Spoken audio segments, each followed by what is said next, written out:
Dans les temps anciens, la royauté constituait un régime politique dans lequel le chef de la nation avait le titre de roi.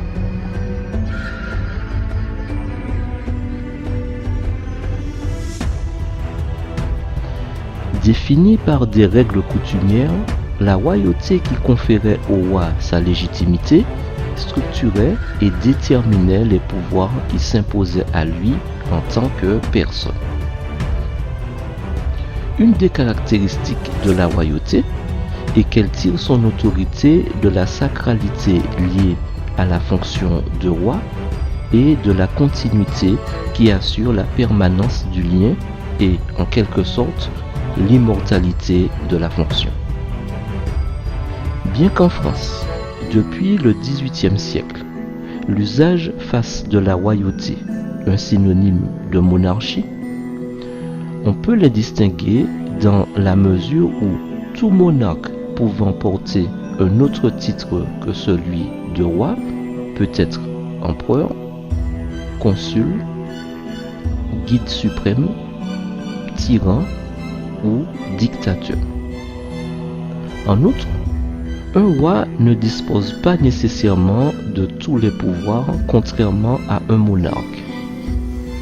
Ainsi, dans beaucoup de royautés actuellement en place dans le monde, les pouvoirs du roi se limitent à une fonction de représentation qui contribue au maintien des règles, des traditions et d'arbitrage suprême entre les différents pouvoirs qui émanent de sa fonction, mais qui n'exerce pas lui-même. Par ailleurs, un roi ou, au féminin, une reine est une personne qui exerce la royauté, qu'elle soit absolue, constitutionnelle ou élective. À l'époque de l'Empire romain, un roi communément appelé Rex est le chef reconnu par Rome d'un peuple intégré à l'Empire ou aux voisins de celui-ci. Souvent, le Rex a été investi ou a été imposé à une population jugée peu évoluée ou hostile à l'Empire sans qu'il y ait hérédité ou élection.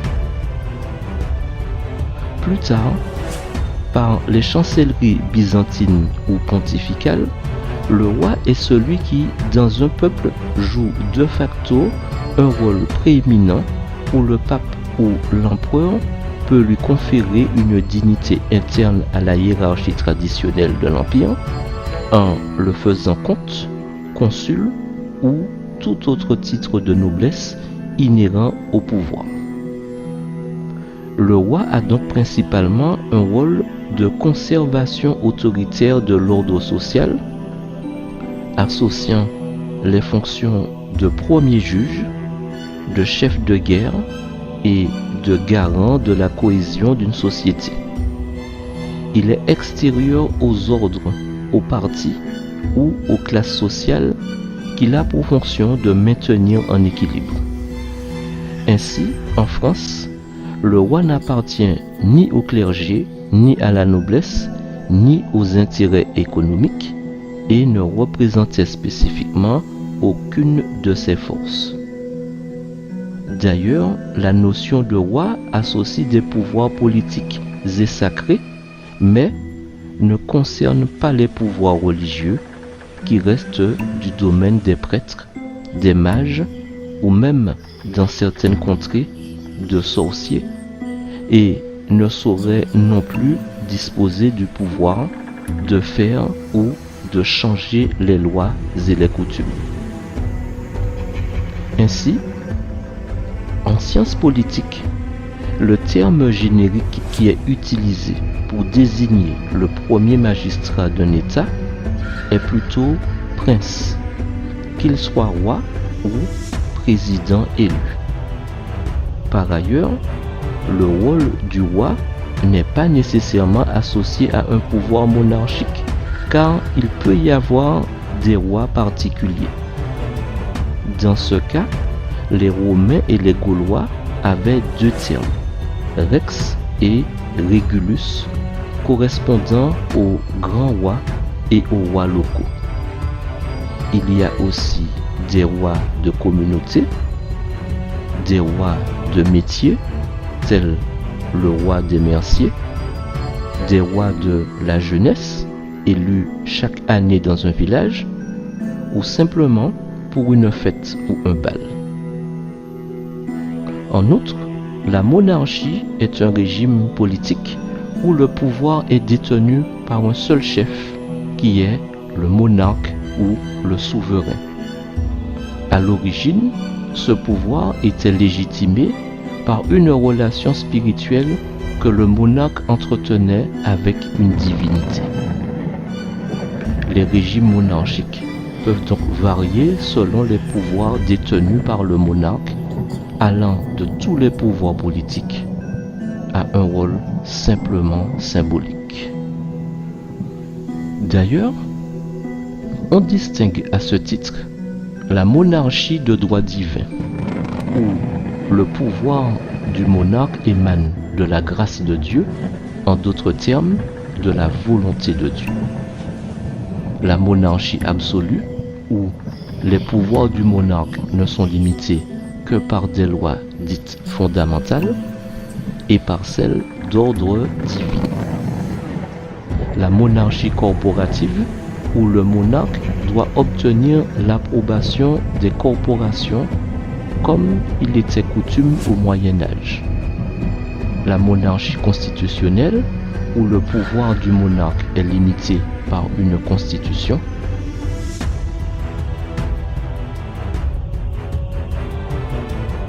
Et enfin, la monarchie parlementaire, qui est un type de pouvoir constitutionnel où, par contre, le gouvernement est responsable devant un parlement. En France, dans l'Ancien Régime, la monarchie était absolue. De ce fait, il n'y avait pas de constitution écrite, mais des lois fondamentales de type coutumier, supérieures à toutes les autres lois et que le roi lui-même ne pouvait changer. D'ailleurs, la plus connue d'entre elles est celle de la loi salique qui excluait les femmes de la succession au trône.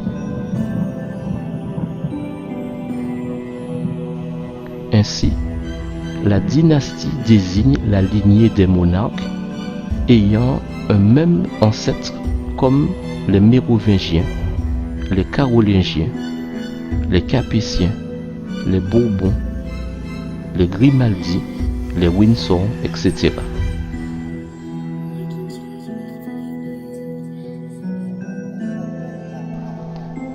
Certains chefs d'État désignés par leur père, comme en Malaisie et aux Émirats arabes unis, sont aussi des monarques,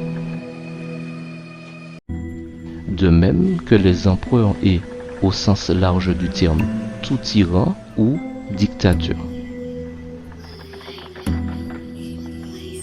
Ainsi, le statut mythique de roi a longtemps été entretenu par l'inaccessibilité.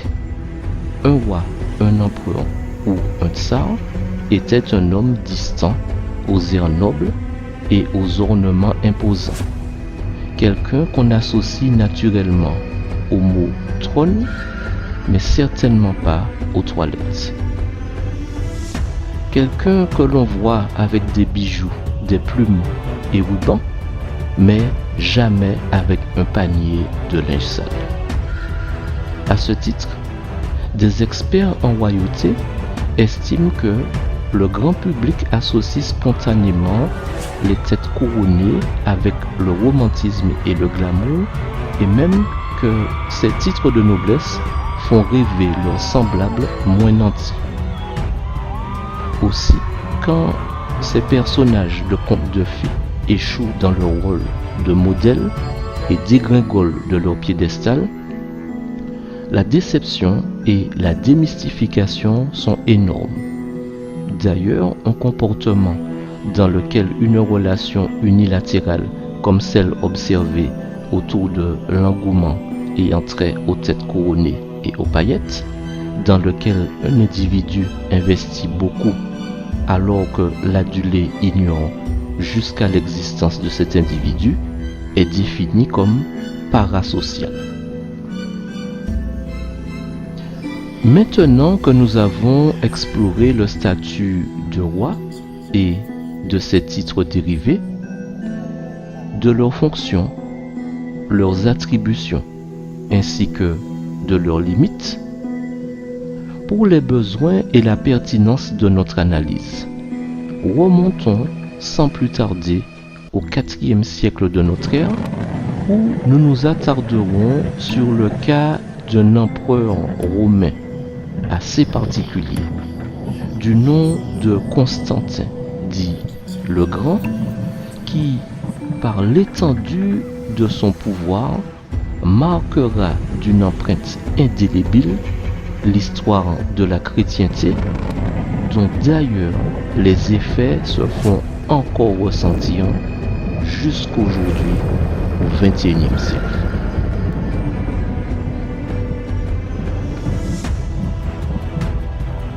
Fondateur de Constantinople, qui s'appelle aujourd'hui Istanbul et qui est d'ailleurs resté la capitale de l'Empire byzantin jusqu'en 1453, pour commencer dans l'originalité, l'empereur Constantin est le premier souverain à s'être converti au christianisme.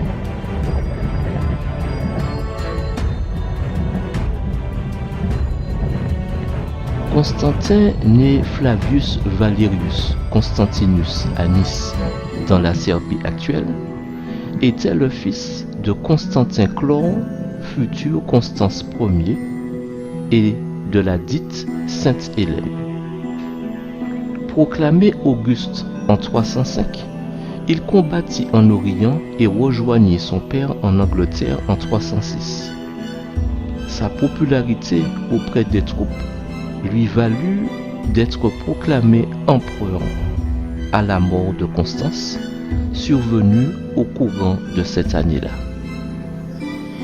Toutefois, au cours des 2 décennies suivantes, il dut affronter plusieurs prétendants au trône et ce ne fut qu'en 324 qu'il parvint à s'imposer unique souverain.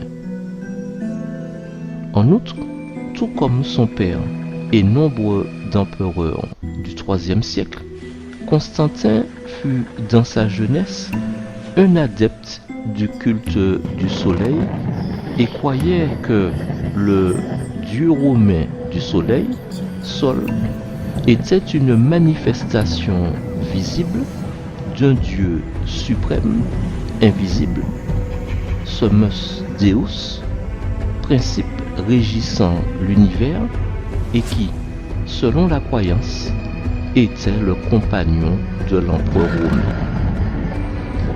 Sa croyance se nourrissait de la vision du dieu soleil qu'il prétendit avoir eue en 310 alors qu'il se trouvait dans un bosquet consacré à Apollon en Gaule.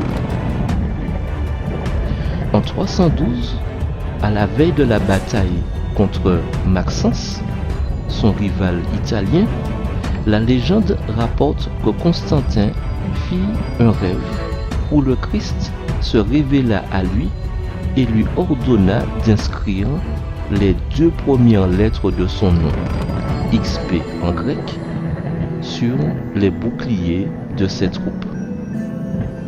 Le lendemain, une croix lui serait apparue dans le soleil, portant l'inscription suivante: Triomphe par ceci, généralement écrite en latin: In hoc signo vinces. C'est ainsi que Constantin vainquit Maxence au pont Malvius, près de Rome. Dès lors, le Sénat accueillit le vainqueur en sauveur du peuple romain. Ainsi, Constantin, qui vénérait le culte païen du soleil, pensa devoir sa victoire aux dieux chrétiens. La persécution des chrétiens prit alors fin et le prétendant impérial Licinius l'enjoignit de promulguer l'édit de Milan en 313 qui permit aux chrétiens d'être tolérés dans l'Empire romain. Gardienne de la religion favorisée par Constantin, l'Église bénéficia de droits légitimes et de largesse financière. La lutte pour le pouvoir se fit bientôt jour entre Licinius et Constantin, et en 324, ce dernier en sortit victorieux pour devenir le défenseur de la foi chrétienne. Empereur d'Orient et d'Occident, il commença à mettre en œuvre d'importantes réformes administratives comme la réorganisation de l'armée ainsi que la séparation des pouvoirs civils et administratifs engagés par son prédécesseur Dioclétien. Le gouvernement central fut dirigé par Constantin et son conseil fut connu sous le nom de Sacrum Consistorium. Le Sénat retrouva les pouvoirs qu'il avait perdus au IIIe siècle et de nouvelles pièces d'or appelées solidi furent mises en circulation qui restèrent la monnaie utilisée jusqu'à la fin de l'Empire byzantin. Très vite, Constantin intervint dans les affaires ecclésiastiques pour réaliser l'unité de l'Église. Il présida le premier concile œcuménique convoqué à Nicée en 325. Il commença également la construction de Constantinople en 326, sur le site où s'élevait l'ancienne Byzance grecque. La ville fut achevée en 330. Régie par les institutions romaines, elle fut embellie par des chefs-d'œuvre de la Grèce antique. En outre, Constantin bâtit des églises en terre sainte et fut baptisé peu de temps avant sa mort, le 22 mai 337. Constantin unifia un empire chancelant, réorganisa l'État romain et traça la voie qui aboutit à la victoire définitive de la chrétienté à la fin du IVe siècle. De nombreux érudits modernes croient à la sincérité de ses convictions religieuses. Ainsi, sa conversion fut le fruit d'une lente évolution où il associa le Christ au Dieu victorieux du soleil. Toutefois, lors du concile de Nicée en 325, il était devenu chrétien, mais tolérait encore le paganisme parmi ses sujets. Bien que critiqué par ses ennemis pour avoir défendu une religion imparfaite et fausse, selon eux, Constantin consolida l'Empire romain et assura sa pérennité en Orient. Premier empereur à gouverner à sa façon au nom du Christ, il joua un rôle de premier plan dans l'avènement de l'Europe chrétienne du Moyen Âge. Sous l'Empire, les institutions de la République sont maintenues, mais en réalité, c'est l'empereur qui détient tous les pouvoirs, comme le résume l'appellation Imperator César Augustus. Grand pontife, l'empereur est le chef religieux. Après sa mort, il est divinisé.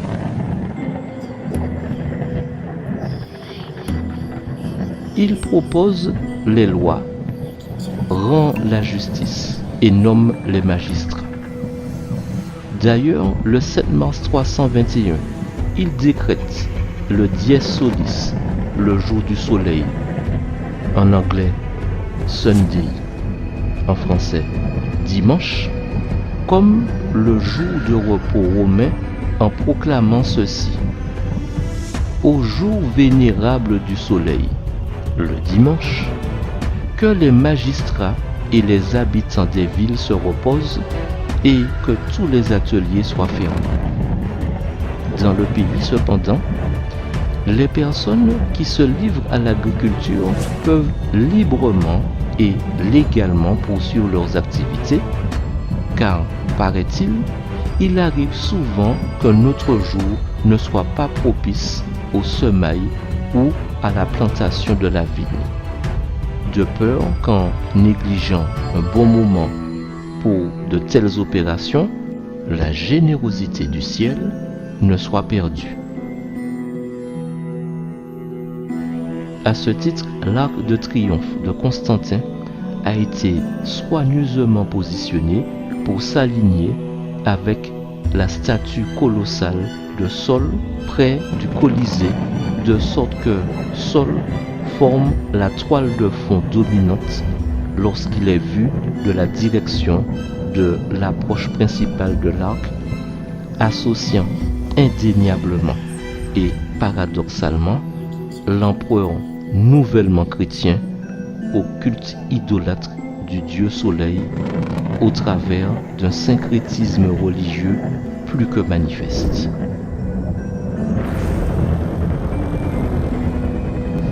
Le syncrétisme religieux est la combinaison plus ou moins harmonieuse d'éléments hétérogènes issus de différentes doctrines philosophiques ou visions du monde, mélangeant nombre d'éléments de plusieurs cultures ou de différents systèmes sociaux. C'est aussi la fusion de différents cultes ou de doctrines religieuses, ou en particulier la tentative de conciliation des différentes croyances en une nouvelle qui en ferait ou en serait la synthèse. C'est entre autres la confusion et ou la rencontre fortuite d'idées, d'actes, union indéfinie de l'homme avec le monde. Le syncrétisme est le résultat d'un processus d'adaptation endogène généralement imposé par une culture exogène. L'adjectif endogène, qualifiant ce dont la cause est interne, ce qui est produit, ce qui émane de l'intérieur d'un organisme ou d'une structure en dehors de tout apport ou d'influence extérieure et s'oppose au principe exogène. Le syncrétisme implique, au sein de la structure d'accueil, une certaine réinterprétation des mythes et de croyances, l'emprunt de rites ou de pratiques et l'association de marquages symboliques et identitaires. Le syncrétisme religieux est un exemple d'hybridation de bricolage emmenant à la formation d'une religion nouvelle produite par la confrontation et l'influence de croyances et de valeurs issues de systèmes culturels opposés.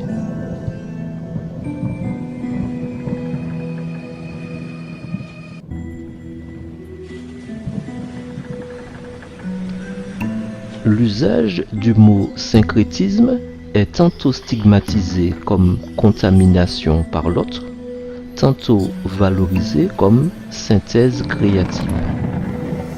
De notre côté, le mot religion, dérivé de religare, qui signifie lié ou attaché, s'effectue sur deux axes. L'un vertical, qui relie l'individu ou le groupe de fidèles à un dieu ou à des divinités diverses, ou encore à des objets concrets ou abstraits qui relèvent du sacré. Un axe horizontal qui relie les croyants entre eux au sein d'institutions plus ou moins formelles comme les églises, les communautés religieuses et ou sectaires, au moyen de croyances et de dogmes partagés, donnant lieu à des pratiques spécifiques telles que des prières, des rites, des liturgies et des pèlerinages notamment. Cette relation a des effets importants en géographie car le fait religieux est, avec la langue, l'un des principaux composants des identités sociales des acteurs engagés dans le processus d'appropriation des territoires.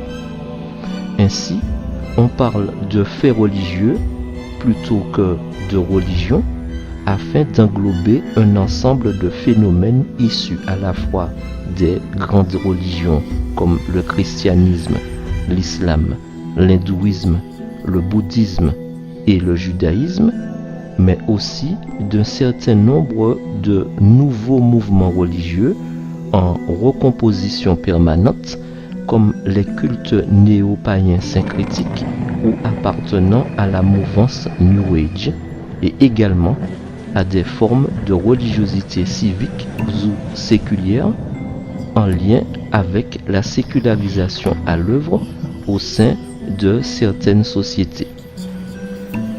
Distinguer la religion du fait religieux permet aussi de rappeler que si la religion repose sur des croyances, elle peut aussi être étudiée par les sciences sociales en tant que fait de société et en dehors de l'appartenance ou de la croyance à une religion. C'est pourquoi les programmes scolaires prévoient en France notamment et en plein accord avec la notion de laïcité, l'étude du fait religieux en classe. Parmi les religions syncrétiques, le sikhisme né au Pendjab à la fin du XVe siècle est un monothéisme influencé par l'islam qui conserve de l'hindouisme la croyance en la réincarnation de l'âme. Le yézidisme est une religion syncrétique monothéiste, elle aussi, à la croisée du zoroastrisme, venu de la Perse antique, et de l'islam de type soufi, où les adeptes vivent aujourd'hui dans le Kurdistan et dans la région du Caucase.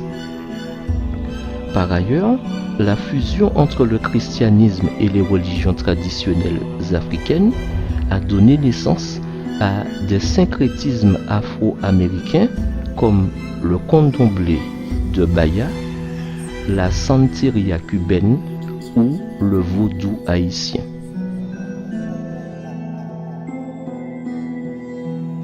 Dans ce sens et à titre informatif, Sol Invictus en latin pour soleil invaincu en français est une divinité solaire dont le culte est apparu dans l'Empire romain au IIIe siècle.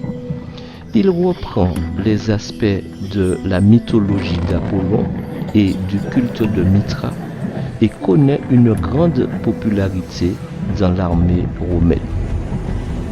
L'empereur Aurélien d'ailleurs, de 270 à 275 de notre ère, lui assure une place officielle à Rome en proclamant que le soleil invaincu est le patron principal de l'Empire romain en inaugurant un nouveau temple en son honneur le 25 décembre 274 et en faisant notamment de la date du 25 décembre une fête officielle appelée le jour de la naissance du soleil invaincu, en latin Dies Natalis Solis Invicti.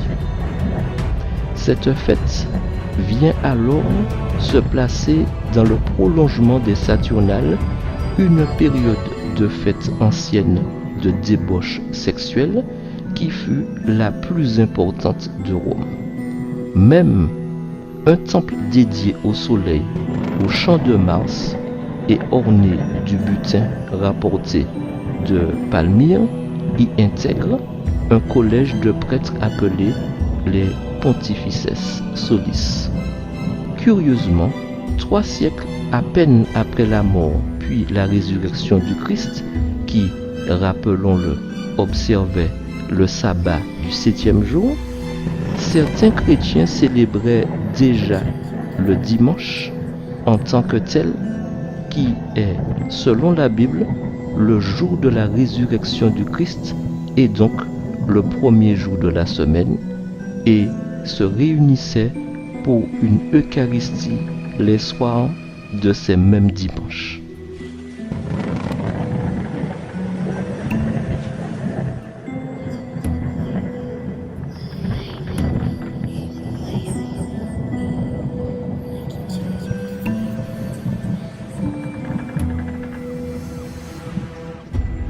Toutefois, à partir des titres messianiques appliqués à Jésus, qui est soleil de justice, un syncrétisme avec le symbolisme du culte solaire romain fut effectué dans le contexte chrétien. D'ailleurs, durant la christianisation de l'Empire romain, la célébration de la naissance de Jésus de Nazareth par les chrétiens de Rome fut désormais associée à celle du culte de Sol Invictus, qui, pour rappel, était célébré le 25 décembre, créant ainsi certains amalgames empreints de manifeste syncrétisme religieux entremêlant inconcevablement le paganisme au christianisme.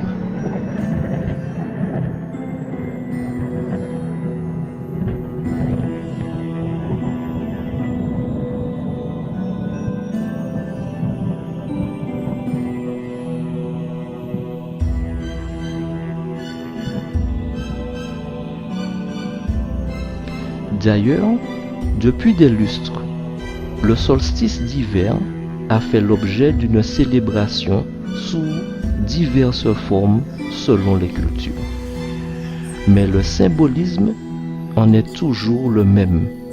Le solstice d'hiver marque bien la nuit la plus longue de l'année, mais c'est aussi le moment où les jours commencent à se rallonger. Sous différentes interprétations, c'est la victoire de la lumière sur les ténèbres.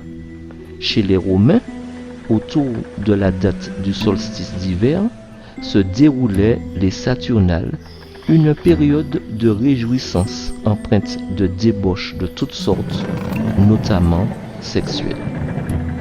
Elle célébrait le règne de Saturne, dieu des semailles et de l'agriculture. Mais à l'époque, le culte le plus pratiqué dans l'Empire romain est celui de Mithra. Ce culte, transporté hors de la Perse et agrémenté d'éléments étrangers, devint le noyau d'une religion connue sous le nom de mithriacisme. Les adorateurs de Mithra reconnaissent en elle une divinité unique manifestée par la lumière des astres, surtout du soleil, brillant et invincible, ennemi de la nuit et des démons.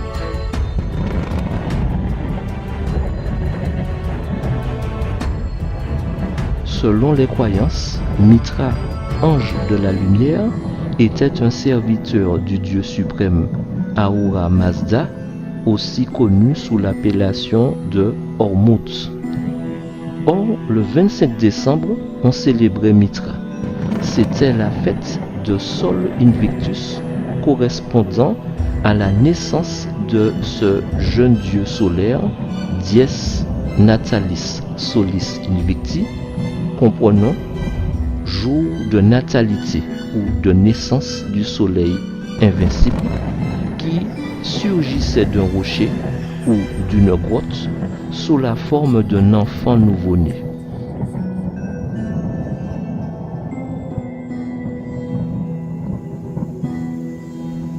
Le choix du 25 décembre provenait sans doute du calcul du nouveau calendrier julien imposé par Jules César, fixant le solstice d'hiver à cette date erronée. Le culte prend une telle ampleur qu'en 274, l'empereur Aurélien le déclare religion d'État. Le christianisme commence alors à se répandre et se retrouve en concurrence avec ses fêtes païennes et donc idolâtres.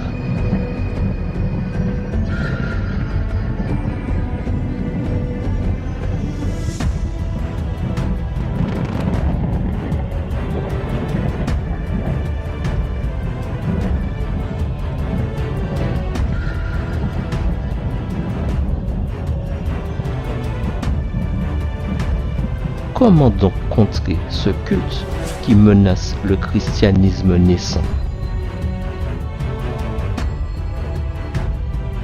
Tout simplement par la mise en œuvre d'un subtil syncrétisme pour assimiler la naissance du Christ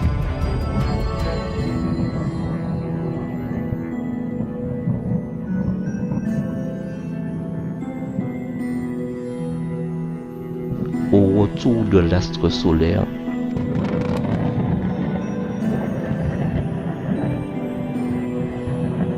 c'est-à-dire à Mithra,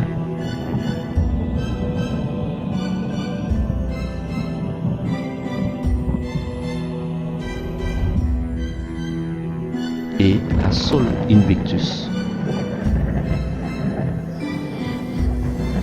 en s'insérant dans une tradition déjà existante.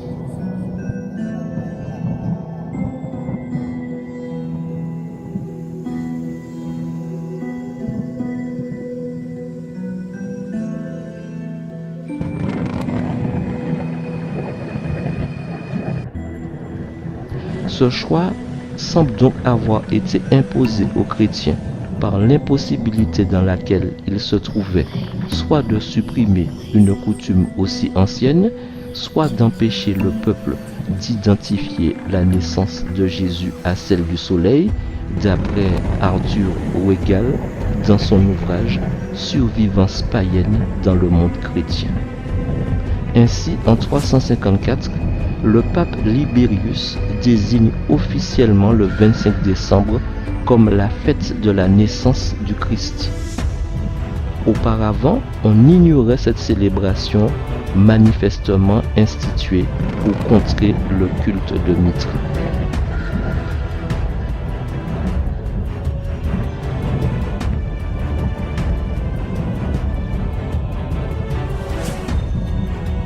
Plusieurs dates avaient d'ailleurs été avancées pour la naissance du Christ.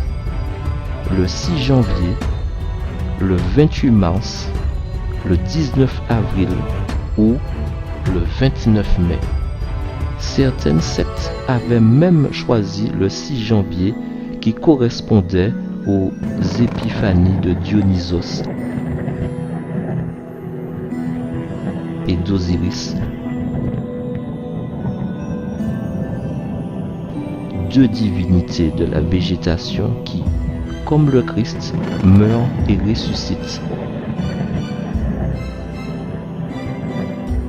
Et à la sortie du soleil dans la constellation de la Vierge, moment important pour les astrologues de l'Antiquité.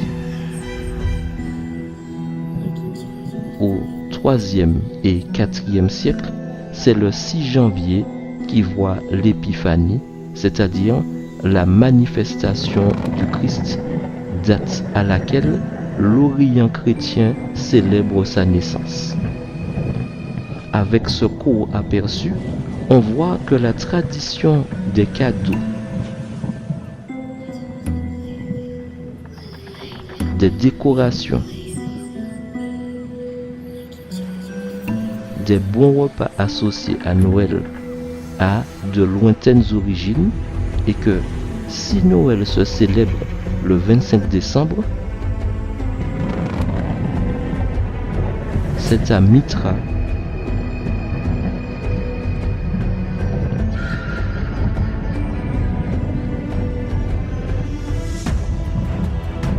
et à Sol Invictus que nous le devons.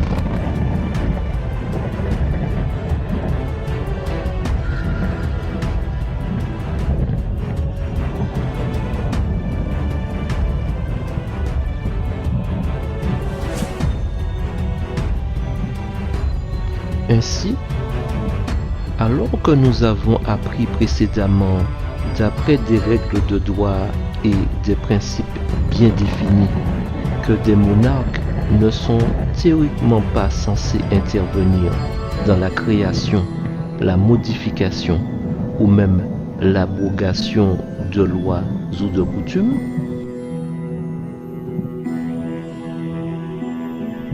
surtout venant de Dieu,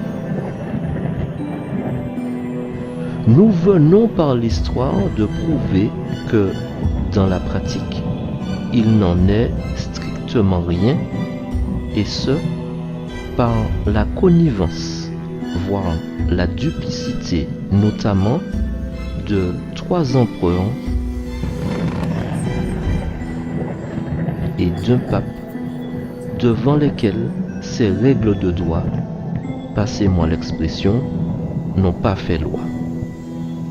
Ce faisant, pour des raisons pécuniaires encore une fois, il est tout de même déplorable de constater la consternante facilité avec laquelle l'Église s'est soumise à la pression de l'autorité impériale pour s'aligner avec la volonté de celle-ci au détriment du respect de la loi de Dieu et des préceptes du même ordre.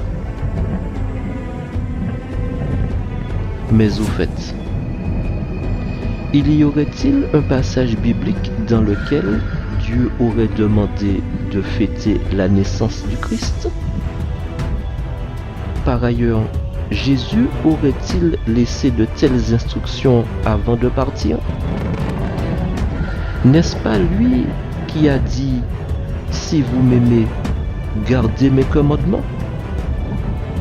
Selon vous, si Dieu a toujours farouchement combattu l'idolâtrie, pensez-vous qu'il ploierait devant Mithra ou même devant Sol Invictus? De mémoire biblique, jamais un prophète ou un homme de Dieu n'a ployé le genou devant une idole. Pourquoi donc, à cette époque de la chrétienté, la prétendue Église de Dieu a failli face aux manigances des adeptes du culte solaire? D'ailleurs, comment un haut dignitaire de l'Église, qui se prétend successeur de l'apôtre Pierre, a-t-il pu infliger un tel camouflet, une telle humiliation au christianisme? Après toutes les gloires des récits bibliques épiques racontés aussi bien de l'Ancien que dans le Nouveau Testament, il devient bien difficile, voire honteux après coup, de supporter une telle bévue. En outre, au tout début de notre analyse, nous nous sommes attardés sur les titres royaux. Mais qu'en est-il précisément de celui de pape? Qui sont-ils finalement? Et quelles sont leurs fonctions spécifiques? Le pape est l'évêque de Rome. C'est le chef de l'Église catholique, mais aussi le chef d'État monarchique du Vatican, faisant de lui un monarque et un chef religieux à la fois. Considérée comme la plus ancienne institution du monde occidental, la papauté est aussi celle dont la fonction a le plus évolué en 2000 ans, où seuls 2 éléments stables en ressortent au bout de ces 2 millénaires. Le titre d'évêque de Rome et celui, selon le catholicisme, de successeur de l'apôtre Pierre, qu'il désigne comme étant toujours, selon eux, le premier pape. Il a fallu attendre la fin du 19e siècle pour que la papauté se dote des pouvoirs qui sont les siens aujourd'hui. Paradoxalement, c'est la perte de ses attributs politiques qui a permis à la fonction pontificale contemporaine de trouver sa force et son actuelle assise. Par ailleurs, l'état de la Cité du Vatican, micro-État totalement enclavé dans la ville de Rome en Italie, est le plus petit pays indépendant au monde par sa superficie de 0,44 km² et d'une population de 800 habitants. D'ailleurs, le pape actuel est Jorge Mario Bergoglio, connu sous le nom de François, élu le 13 mars 2013. Succédant à Benoît XVI, récemment décédé, il est le 266e pape.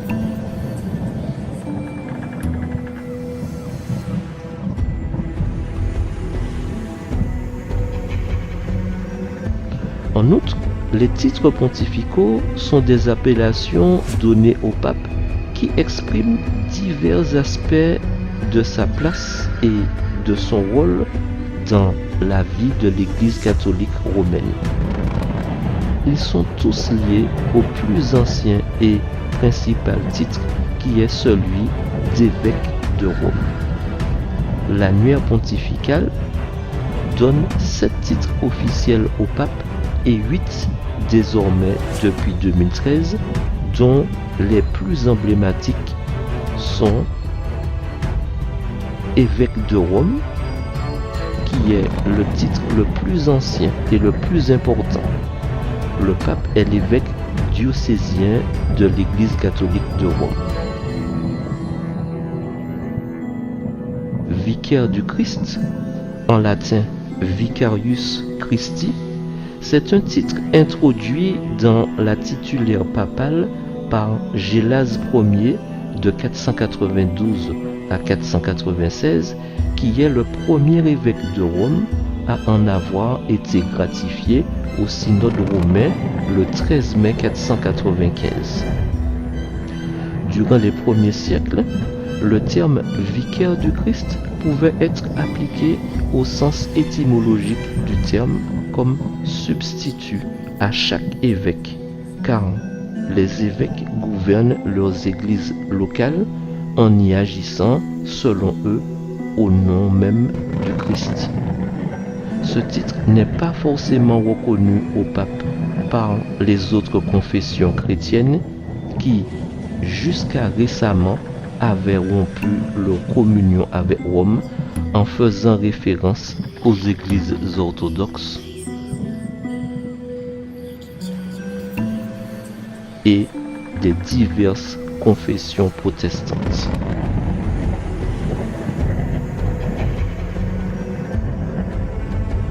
Dans l'Église catholique, tous les codes de droit canonique successifs reconnaissent juridiquement ce titre au pape.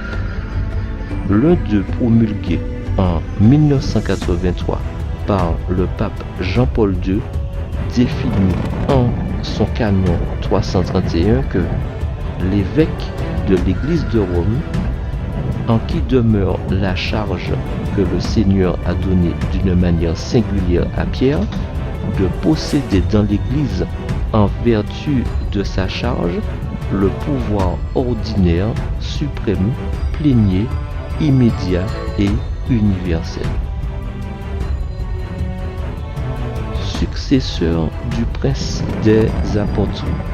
Selon la tradition catholique, Pierre serait le premier évêque de Rome.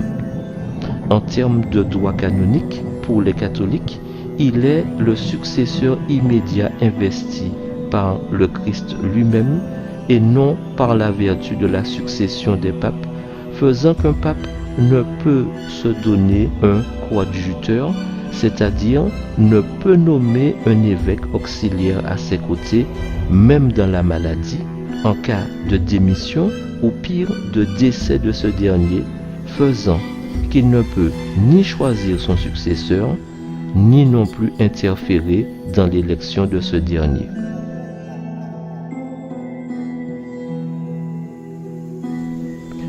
Souverain pontife de l'Église universelle, en latin Summus Pontifex Ecclesiae Universalis, Le pontife est le prêtre dont la tradition pré-chrétienne faisant le pont entre Dieu et les hommes.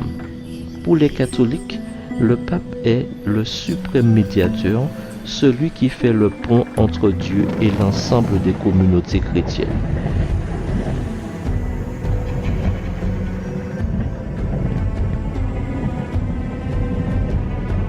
Il est d'ailleurs à noter que dans l'Antiquité romaine, le titre Pontifex Maximus, c'est-à-dire Grand Pontife, n'était réservé qu'aux empereurs romains.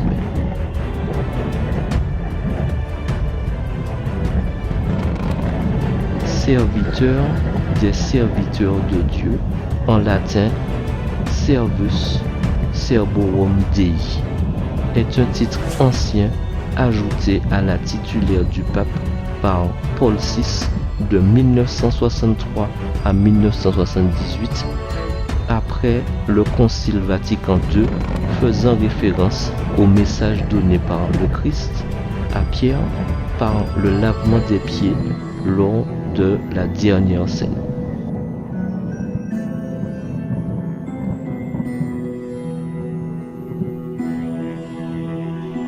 Au fait, Dieu aurait-il désigné dans les Écritures un homme pour le représenter et même pour se substituer au Christ et le remplacer? Aurait-il, entre autres, désigné comme intermédiaire un homme pour faire le pont entre le pécheur et lui? Pourquoi donc ces titres sont-ils attribués au pape? Et qui donc le leur a attribué? Dieu?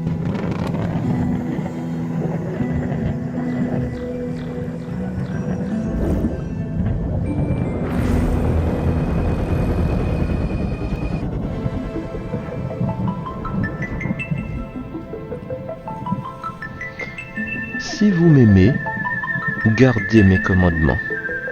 Et moi, je prierai le Père, et il vous donnera un autre consolateur, afin qu'il demeure éternellement avec vous, l'Esprit de vérité, que le monde ne peut recevoir, parce qu'il ne le voit pas et ne le connaît point. Mais vous, vous le connaissez, car il demeure avec vous, et il sera en vous. Je ne vous laisserai pas orphelins, je viendrai à vous. Encore un peu de temps, et le monde ne me verra plus. Mais vous, vous me verrez, car je vis et vous vivrez aussi. En ce jour-là, vous connaîtrez que je suis en mon Père, que vous êtes en moi et que je suis en vous. Celui qui a mes commandements et qui les garde, c'est celui qui m'aime. Et celui qui m'aime sera aimé de mon Père. Je l'aimerai et je me ferai connaître à lui.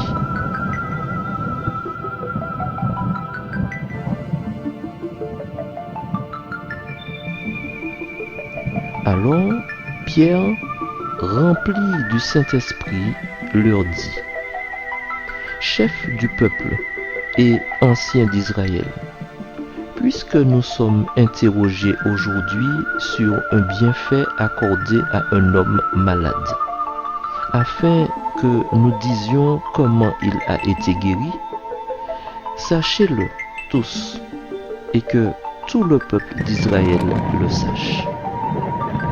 C'est par le nom de Jésus-Christ de Nazareth que vous avez crucifié et que Dieu a ressuscité des morts, c'est par lui que cet homme se présente en pleine santé devant vous. Jésus est la pierre rejetée par vous qui bâtissez et qui est devenue la principale de l'angle. Il n'y a de salut en aucun autre, car il n'y a sous le ciel aucun autre nom qui ait été donné parmi les hommes par lequel nous devions être sauvés.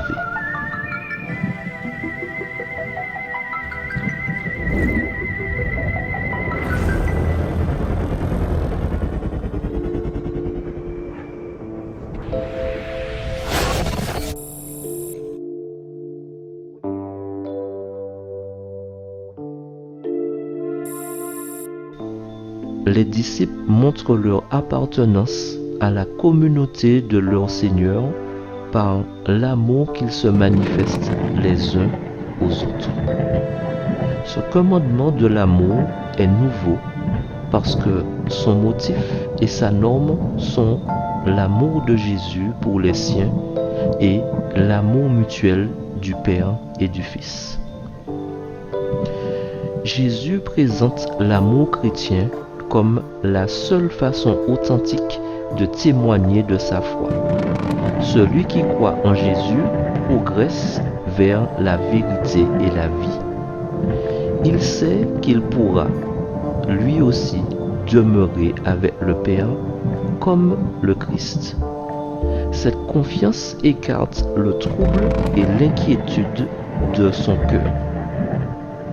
Jésus accorde aux siens la force de son esprit pour leur permettre d'emprunter le même chemin que lui. Jésus a manifesté dans le monde des signes de l'amour de Dieu. La vocation de celui qui met sa foi en lui est de poursuivre cette mission et de l'amplifier à travers le monde entier. La prière, si elle se place dans cette confiance en Dieu, sera toujours efficace. L'Esprit continue la mission de Jésus en affermissant les témoins du Christ. Il les instruit pour qu'ils comprennent le message de Jésus, l'explicite et l'adapte aux besoins de chaque époque. Le monde incroyant se ferme au Christ et ne peut donc le recevoir. Au contraire, grâce à la foi qui les illumine, les disciples connaissent le Seigneur ressuscité. Leur amour se manifeste dans la conformité confiante à la volonté de Jésus exprimée dans ses commandements.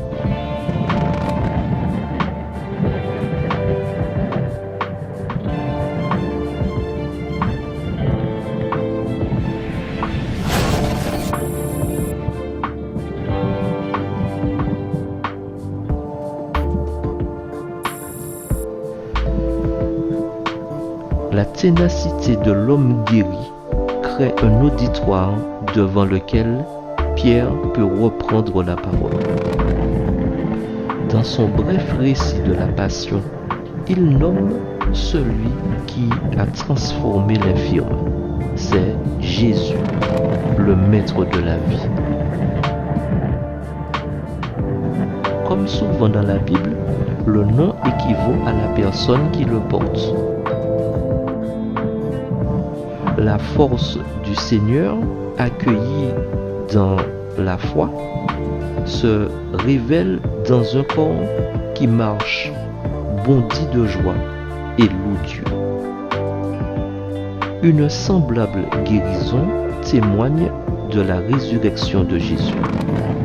Les propos adressés aux frères rappellent, interpellent et annoncent l'œuvre du Seigneur qui traverse l'histoire.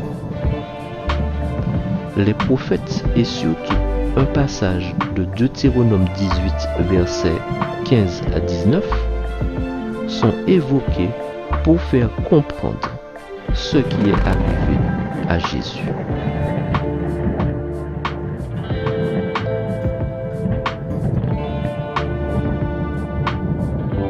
Auditeurs et lecteurs sont invités à un choix. Se mettre aux côtés des meurtriers ou bien vivre un profond changement.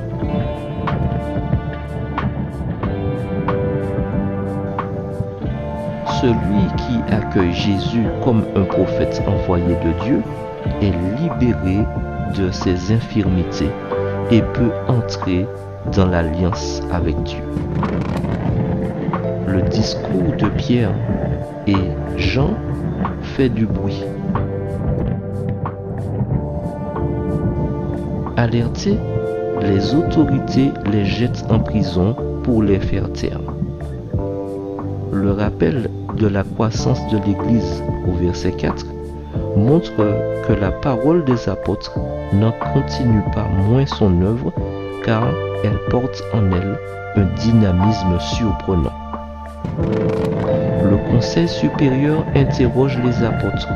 Ont-ils mandat pour agir ainsi? Pour s'expliquer et révéler le nom de la puissance qui les anime conformément au verset 10, Pierre recommence à parler de Jésus. Il attribue au chef du peuple un rôle actif dans le rejet de la pierre Jésus, cette présentation du groupe de croyants. Les autorités délibèrent à huis clos, signe de leur mauvaise foi. Elles décident d'empêcher les apôtres de parler, mais par des menaces seulement, car elles craignent la réaction populaire et pressentent une force mystérieuse qui leur échappe. Cependant, rien ne peut détourner Pierre et Jean de leur témoignage. Devant la menace de tous contre celui qu'il a consacré son Messie au verset 26, Dieu renouvelle l'envoi de l'Esprit qui donne la force de témoigner avec courage Jésus ressuscité.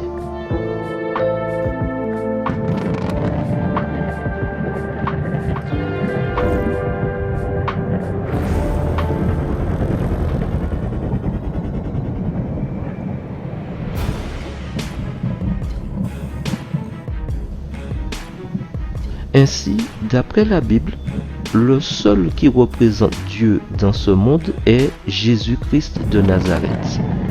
C'est aussi ce seul nom que Dieu a donné aux hommes pour être sauvés. En outre, Jésus-Christ de Nazareth est aussi le seul pont existant entre Dieu et les hommes.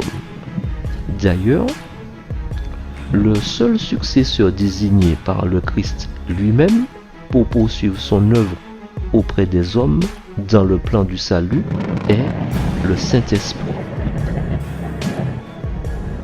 En outre, nulle part n'est-il fait mention dans la Bible de quelconque homme ou de quelconque chef religieux désigné ou autoproclamé pour remplacer Dieu ou Jésus-Christ dans ce monde, et ce, de manière très catégorique. Prétendre à un tel rang et se pavaner avec une triple couronne sur la tête, faisant directement référence à Dieu, et plus précisément Dieu le Père, Dieu le Fils et Dieu le Saint-Esprit, est on ne peut plus blasphématoire.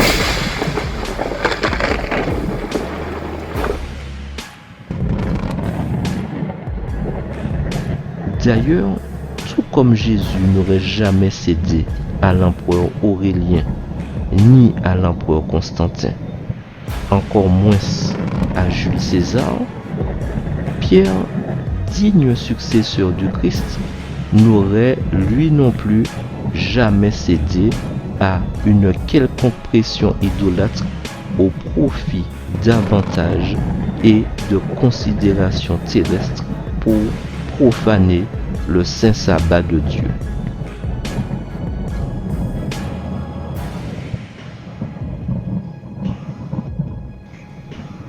D'ailleurs, à bien considérer, à défaut d'être les successeurs de Pierre, qui fut un des disciples du Christ, de par leur héritage, il s'avère en définitive que tous les papes sont les fils spirituels de l'empereur Aurélien qui vénérait l'astre solaire en tant que Dieu et dont le culte plus tard fut consolidé par l'empereur Constantin qui imposa par décret du 7 mars 321 au monde chrétien de l'époque le dimanche, jour vénérable du soleil, en tant que jour officiel d'adoration, contribuant par la même occasion à l'intromission de fêtes païennes dans le calendrier chrétien, souillé par un autre empereur du nom de Jules César.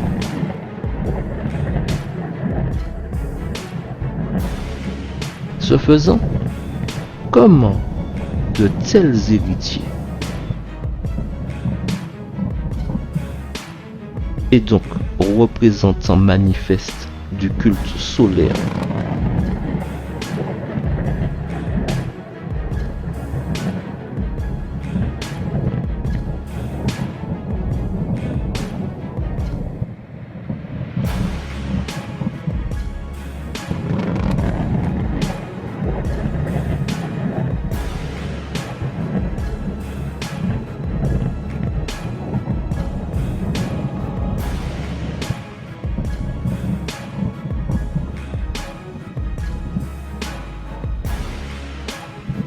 ainsi que de tels adhérents à des pratiques païennes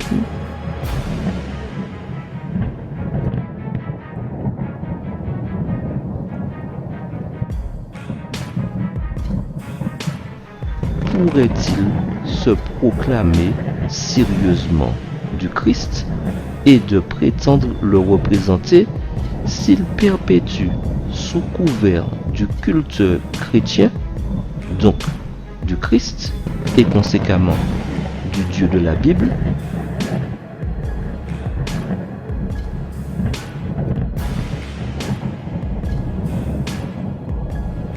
le même culte dédié au soleil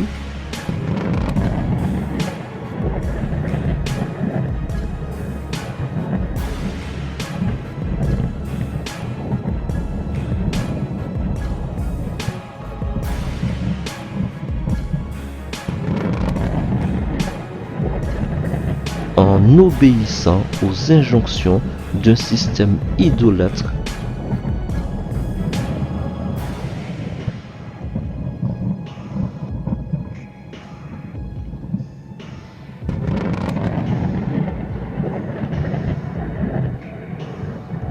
dans la trame du syncrétisme religieux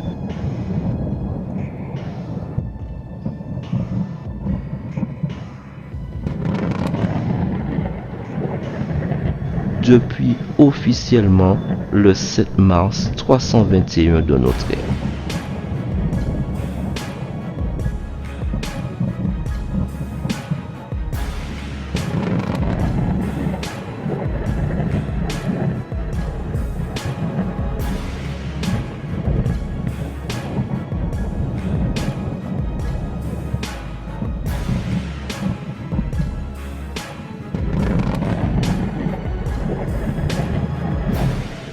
De ce fait, ne deviennent-ils pas eux aussi des idolâtres, voire des païens?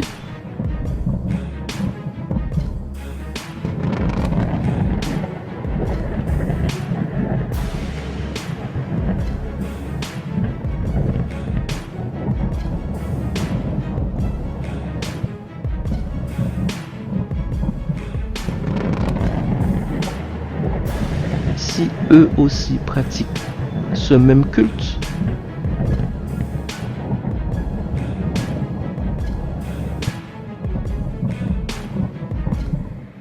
comme tous les autres avec eux, à défaut de celui exigé par le Dieu de la Bible, spécifié dans le 4e commandement et dans les limites du 1er et du 2e commandement du même livre.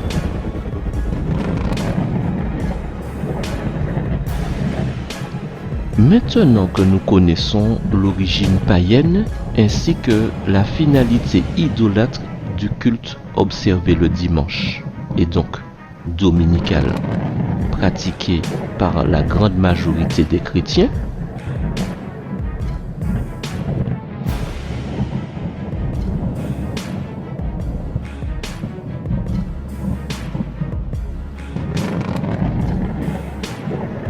qui, pour rappel, il y a près de 2000 ans, a été institué par édit impérial et perpétué par des autorités religieuses catholiques romaines en tant que faux jour de repos et donc de faux sabbat, que ferons-nous désormais en tant que chrétiens authentiques soumis à Dieu face à cette vérité historique empreinte de mensonges et de manipulations religieuses avérées, vérifiées et vérifiables? Suivre les hommes ou le Dieu de la Bible? Faire le choix d'une religion en écoutant des pasteurs qui persistent toujours dans l'adhésion à ce culte d'origine païenne en lieu et place du jour de repos biblique? Ou au contraire, désormais poursuivre dans le seul culte indiqué et agréé par le Dieu de la Bible au 7e jour? Au fait, si les pasteurs sont issus du mouvement des protestants et donc du protestantisme, pourquoi suivent-ils aussi les catholiques dans cette erreur? Pourquoi ne protestent-ils pas au sujet de l'observance du dimanche en tant que jour de repos non biblique comme ils sont censés le faire? Les églises protestantes adhéreraient-elles elles aussi finalement au dogme de l'Église catholique? D'ailleurs, cela aurait-il une quelconque importance d'observer le dimanche ou un jour quelconque, à défaut du jour d'adoration désigné par Dieu? C'est ce que nous allons voir. Et puis d'ailleurs, quel pourrait bien être ce jour? Serait-il toujours d'actualité? Et serait-il réellement mentionné dans la Bible?